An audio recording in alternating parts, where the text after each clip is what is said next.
welcome to WashingCon 2018, part of our continuing Dragons Demize coverage. We are here with Alex and Victoria from Gladius. Do you have what's your business? Is the business also called Gladius? Or we're just Gladius for now, but we're working on having a company later. Awesome. So they have a new game coming out next year called Gladius, and we're really excited to talk to them. We're back with our Jenga interviews. I don't know if you saw any of our interviews from Origins, but we have this amazing Jenga tower. We have green tiles, which will give us random questions, red tiles, which will give us game industry related questions, and blue tiles are going to give us questions about Gladius, about Alex and Victoria's game. So without further ado, let's get to know you guys. Who would like to pull the first tile? You want me to go first, Alex? Yeah, you go. Okay. Oh. I forgot the color coding system, but this one was blue. Well, it's perfect. So blue is to talk about your game. Oh, okay. So let's talk about Gladius. Give us the basic rundown. What is Gladius about? Yes, so in Gladius, you play as a member of the Roman elite who has come to the Colosseum, and you're trying to bet on and rig the gladiatorial games in your favor. The goal of the game is to win the most money at the end of 3 rounds, so it's a pretty quick 30-minute 2 to 5 player game. Awesome. Do you have anything to add? No, yeah. Basically, you are betting on teams, you're rigging the teams, you're hurting your opponents while helping yourself. It's a really fun, interactive game, and we hope you'll like it. Oh, yes. So we've got to put this up here. Oh, right. Oh, right. I guess I don't know how to play Jenga. So. That's okay. I also forgot how to play Jenga. Thankfully, we have cues from beyond. All right, Alex, you're turn? up. Yep. Let's see. That one's just super asking people that. Yeah, that does happen.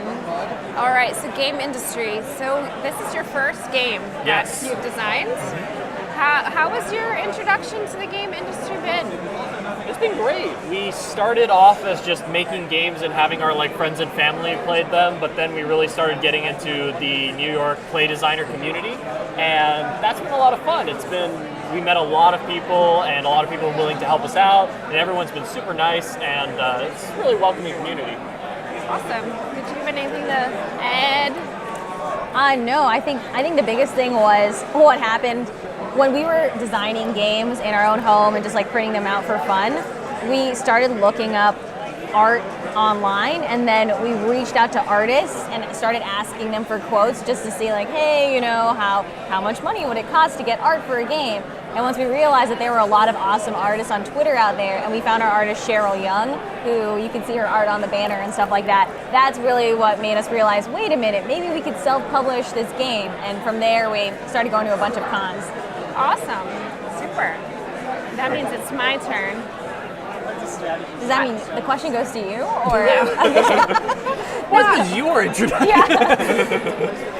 They already know me because I'm on the podcast. We did a whole episode on introductions. They can go listen to that. So, no, I still get to ask the questions.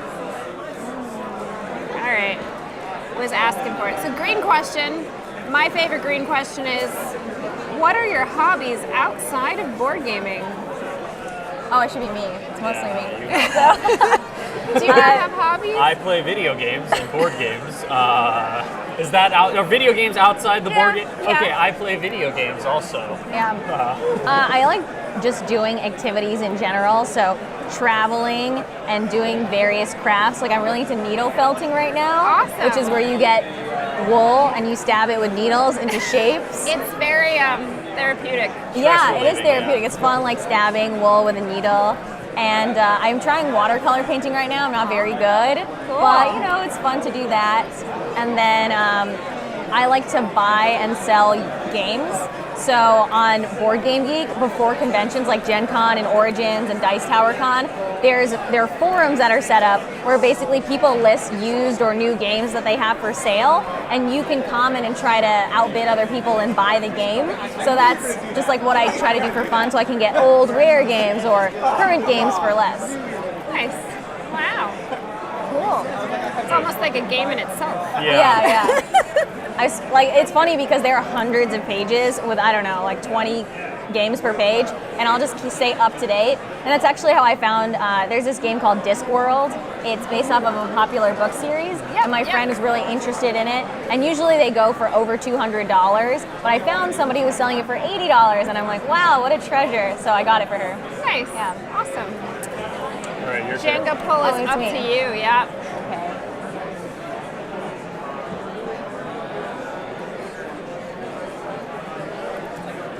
Oh, you gotta make it hard on everyone. What do you mean?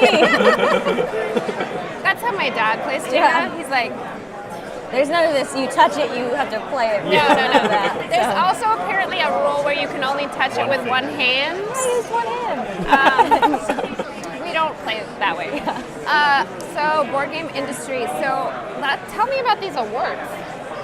Oh, yeah. Oh, sure. You want me to do it? No, Okay. you won. Well, that's true. Well, okay, so we won a couple of different awards. One of them right here, so you can see the Lucy People's Choice Awards. This was at the Evergreen Tabletop Expo, and for the past 3 years, they've run a contest where you apply online, and then if you make it to the top 8, you get to demo your game at the convention. And then from there, they have a People's Choice Award, which is where people at the convention vote. And if you get the most votes, you win that. And then there's Best Game Design. So we were the most popular amongst everyone there. That's pretty great. We won that in June. We also entered a couple of other contests, like the Deepwater Gaming contest. So we were a runner-up because our rule book was great. Yep. I wrote our rule book, so. Good job. And we also made it into the Boston Festival of Indie Games Tabletop Showcase. So that's actually September 29 or something. So it's coming up at the end of this month. And I think 20 or so board games will be there, and then after that we'll be eligible to enter, we'll be eligible for a bunch of awards like Most Innovative Game or Best Family Game, so hopefully we'll win some stuff at that. Yeah. That's very cool. Congratulations. Thanks. All right, my turn? Yeah. Okay.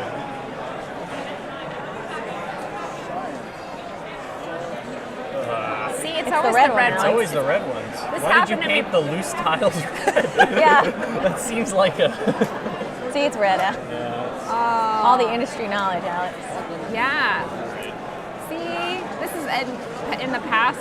I made up a new rule Yeah. that we could relabel the tile as purple, Oh, and that you combined industry and Game Quest together. What's another good industry question? Oh, well, I know you said you had not ever been to a game convention before a year ago. Yeah. And you've been to, 15 conventions in the past year, you said? Yeah. Well, you put it that way. It's yeah. Hey, you're trying to get your game out. Yeah. So how has that experience been? Any good or? Yeah, I mean, we have lots of opinions on what conventions are good and what conventions are maybe weren't the best for us, but still was nice an experience to go to. So a lot of the conventions that we went to were big ones like Gen Con, small ones like Metatopia. Like this one?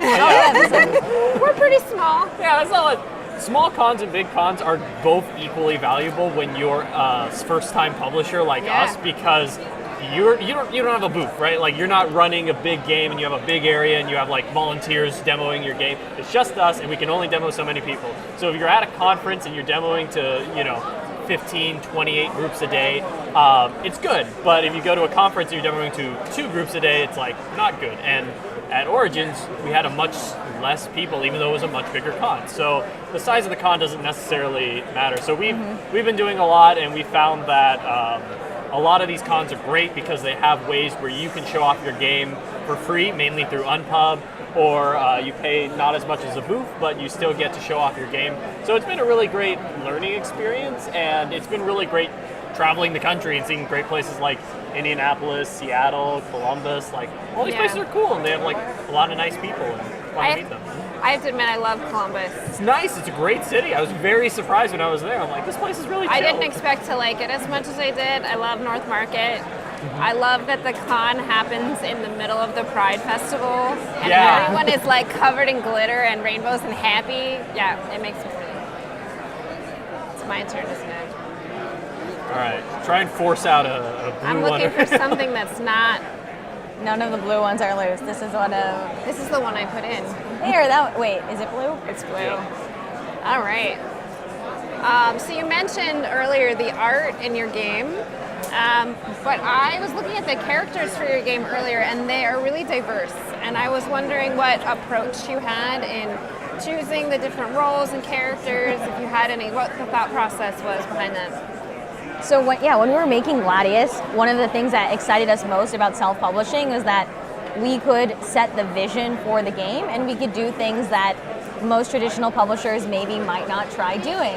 And one of the things that people don't know is ancient Rome was actually very diverse. So actually, I'll hand it to you to share the history because you know more about the history of ancient Rome.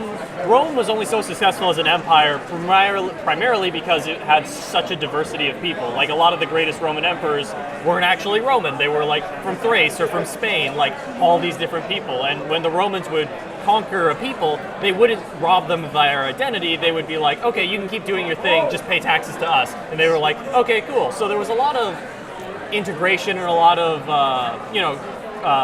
cultural osmosis there. Yeah. And so we tried to play off that idea with our game and our idea of like, what would Rome look like in like fantasy Rome? You know, like what would our idealized Rome be? So we took a little bit of inspiration from history and a little bit of inspiration from like what are cool characters people would like to see and people would like to play, and that everyone has a character they can look at and be like, yeah, that looks like me, or that's a character I can relate to. So we kind of, with all that in mind, tried to create the art for our games, and our artist is great. Sometimes we give her prompts where we're very general, like, this character's gotta look very theatrical and very tough, but maybe not lucky. Can you do something with that? Yeah. And like, she'll be like, what does Lucky look like? Yeah. It's interesting because it's like, what does Lucky look like? And we have a character who's like standing on a wall like this, and she's got arrows all around her, like missing her every which way. And it's like, that's Lucky. And I don't know, you probably did see it, but it's right here. So like, this is Miro, one of our characters, and we were just like, she's lucky, do something with that. And we ended up creating this character, and like, we were really happy. Like, we didn't give her any direction for this, and this is the character she came up with. And so our artist is doing a lot of the work for us to kind of like create these cool characters, because she is also thinks this is very important to her as well. You know, that's awesome. Yeah, and actually that's one of the reasons why she wanted to work with us, because as opposed to the other people she freelances for, we give her the creative freedom to do a bunch of different things and like create characters that aren't normally seen before. And one of the things we're really proud about is that in our game, I think at least 50%, but possibly more than 50% of the characters are women. And then I think like at least 75% of them are probably also of color. Yeah. And then on top of that, we've been trying to explore different things. Like we have some gladiators who have disabilities, but that isn't something that's necessarily negative. We try to show it in a positive way. And we've also been trying to talk to different people who aren't normally represented and ask them, like, what type of gladiator would you like to see in the game? What type of characters would you like to see? And I think that makes all of the characters that we have in the game really creative and fun. And when people play the game, I think they're pleasantly surprised to see something, that they don't normally see. This is amazing. I hadn't seen this earlier. That's really awesome. We have like a few, and I'll lay out a few more. But yeah, is it my? No, it's Victoria's turn. Victoria's it's a play. turn. Let's see. Oh, just knock over the tower. Interview over. Interview. The red ones that are like the red ones are cursed. so loose. Look at that. Look at that. Red one's super loose. It's just asking to come out. Damn it, that's a red one. Look, I got a blue one. Oh, you found a blue one. Yeah, Yay. So let's... Tilted the whole tower, but sure. Yeah. All right, cool. One time when I was playing Jenga, it almost fell, and then I caught it, and I pushed Yeah, it you're kind of out. like, that's definitely against the rules. It's like, what are you talking about? It's fine. Dragon's Demise allows that. Yeah. Totally. Dragon's Demise approved. So let's talk a little bit about game mechanics. What are your favorite game mechanics that... are there any game mechanics that you really like that you wanted to put in the game, but maybe they didn't fit thematically, or? Well, two mechanics that we really like, they're not in Gladius, but they're just ones that we like in general, are deck building. We love Dominion, and we love playing card games like Magic. And we also really like drafting games like Bargain Quest. And so I think that in future games, we're going to try to figure out how to add those in. What do you think, Alex? Yeah, no, I was going to say those two things, because we realized that when we made this game, it was light enough to be kind of a bridge game between players who are really into the hobby and players who are very new to board games. And so we really value that aspect to it, that I could play this with someone who doesn't play board games that often, and I can have a good time because there's strategic depth, and they can have a good time because the rules are simple and they can play cards and have fun and feel like they're a part of the game. And that was really important to us. So we could add drafting, we could add. It'd be hard to add deck building, but we could do it. But those elements really make the game a lot more complex than it needs to be. And a lot of the times when we ask ourselves, like, do we need this? Does it make the game more complex? Yes, then we don't need it. Right, so we tried to parse down on a lot of the more complex things about the game to make it as streamlined and simple, but still have a good amount of strategic depth that people who, like us, who play this game 400 times, still find new things to do out of it. I still like playing this game because, like, I see the cards and I'm like, oh wow, this is a round I've never seen before. Like, this is interesting, right? Like, I'm trying to predict what you're trying to do while I'm trying to do my own thing, you know? So that was really important to us as designers, to play games that we could play with our parents, you know, with our friends. So. And then one of the things that's really cool about the game, so I think that we played this game at least 600 times because we've been to so many cons. Yeah. But what keeps it interesting is that, so like we should be pros at the game, but we don't actually win every time. You win like most of the time. Okay, yeah. So I win most of the time. So Victoria's a shark. Yeah. But importantly, I don't win all of the time because anybody has a chance to win. It's like having background knowledge about the game is helpful to a degree, but I think that when players are able to read the cards, assess the situation, and there's an amount of luck that's involved, other people are able to play and get the hang of it. And also, it's really cool because sometimes people want to play twice. Yeah. Once they figure out how to play, like, I think you were here earlier, there was a girl and I think her dad or her uncle or something like that, and they wanted to play again because the first time I won, but then the second time that girl won. So she was really into it. Yeah. She speaking of mechanics, she said she really enjoyed the chance element of the game. So and that's interesting because a lot of people don't like when things are left to chance sometimes. A lot of people are like, oh, I hate randomness in games, but like randomness and luck are very important parts of a game. One, because like Victoria said, it gives a new player a chance against the veteran player. Right, absolutely. And it makes the game different every time. Like, something can happen. You could have the best strategy and still it could not pay off sometimes. Most of the time it'll pay off, but there's that small chance that it might just not work out. And that's exciting for a lot of people. Yeah. Some people absolutely hate that, and that's fine. You know, our game isn't for them. But for some people who like, you know, exciting, fun games that you can keep playing over just to see what happens, it's fun for them. You know? Yeah. I mean, you can't make a game for everybody, right? It's true. yeah. All right. It's all you. All right. Should I just try and like force a block out? Is that? I mean, you can go for red. I can make it work. All right. Man, these are just asking. Look, like I didn't know. even have to. Yeah. I feel like I'm cursed. That happens every time I'm sitting here without Greg. It's all red questions. You should make red random questions. Yeah, you should make red random questions and green industry questions. Yeah. When Lesley's doing the interview, these questions mean this. When Greg's doing the interview, so I know this is kind of, I'm going to make it a purple question, so industry and your game, red and blue together. I know your game is going up on Kickstarter next year. What has been your experience preparing for Kickstarter, and also let us know when you're planning to go live. Yeah. So with Kickstarter, the first thing so we didn't know anything about self-publishing. Right. We've just backed some. At this point last year, we had only backed some games on Kickstarter. We didn't know what it took.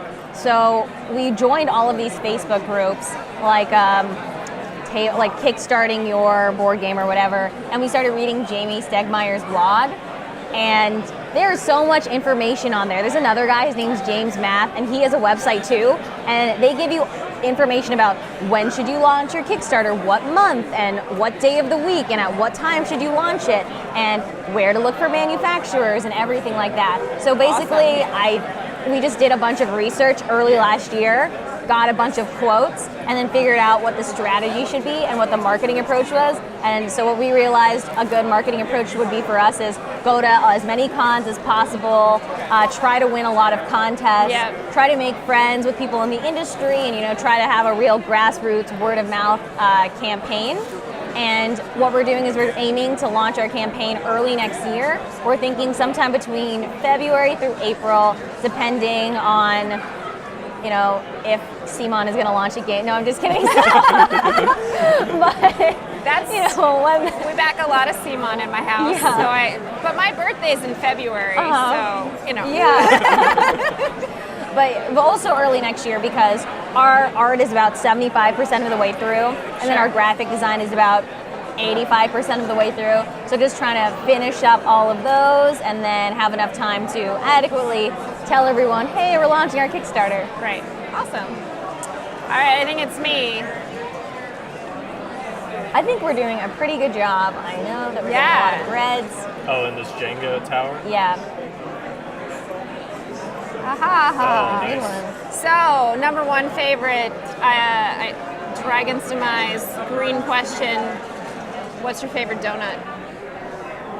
So Do you like boring. original? No, I just like the Krispy Kreme with nothing on it. Like, You even live in New York with all like the crazy cronut Well, nonsense. I love cronut. Can I say that? Okay. You can. Yeah. I was in New York earlier this year, and the cronut place was really far from where I was staying, so I couldn't.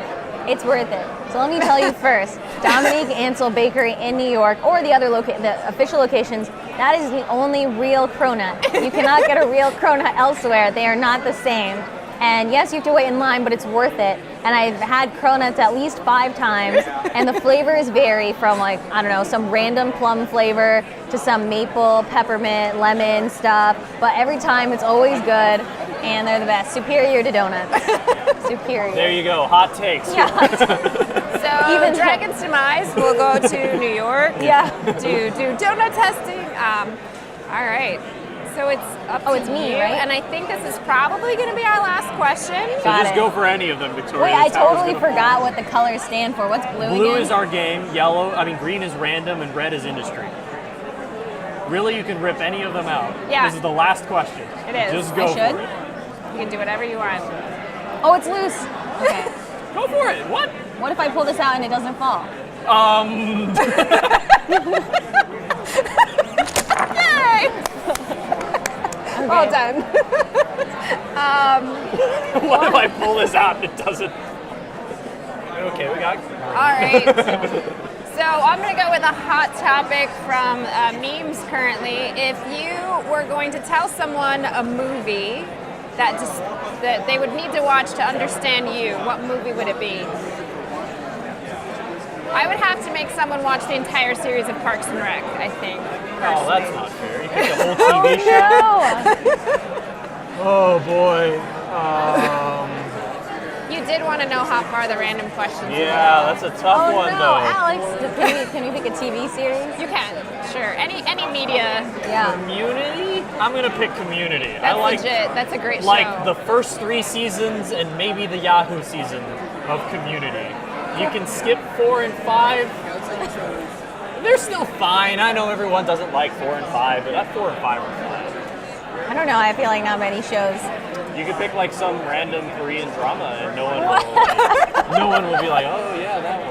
You're right. Say, I don't know. Made in Abyss. Wait, that doesn't represent me. That's fair. Okay, I really like Avatar The Last Airbender. I think that represents me. Or Pokemon. I know that's Yeah, super Pokemon's basic. a good one. It's fine. I mean, I had a pumpkin spice latte yesterday. That's Yeah, very so- basic. So yeah. we're good.